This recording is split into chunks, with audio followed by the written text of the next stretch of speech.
Kementerian Pertahanan Rusia mengumumkan bahwa tentara negara tersebut telah merebut benteng utama Ukraina di timur Kirovo di Donbas.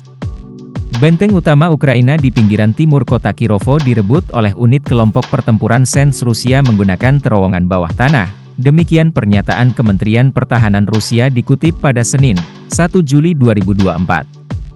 Para prajurit Rusia diam-diam membersihkan dan menggunakan terowongan sepanjang lebih dari 3 km di sepanjang kanal Seversky Donets.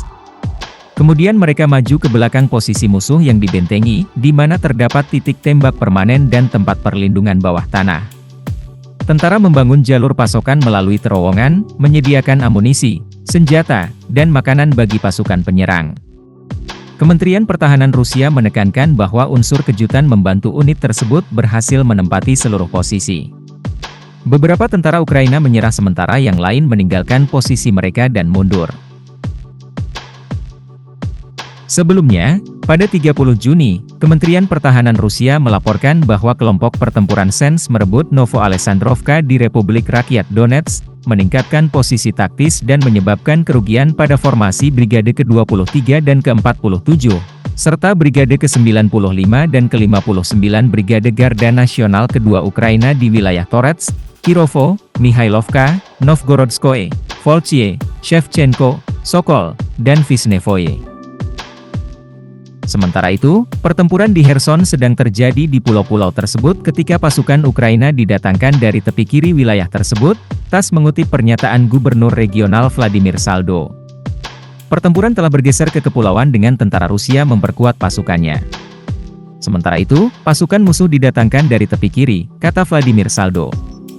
Pulau-pulau di Kherson merupakan zona kontak sedangkan sisa sungai Dnieper berfungsi sebagai garis pemisah alami.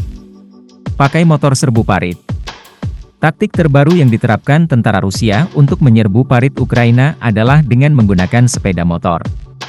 Kendaraan ini melaju cepat dan zigzag melintasi ruang terbuka, mendekati parit Ukraina sebelum melompat turun untuk melakukan pertempuran jarak dekat dengan musuh.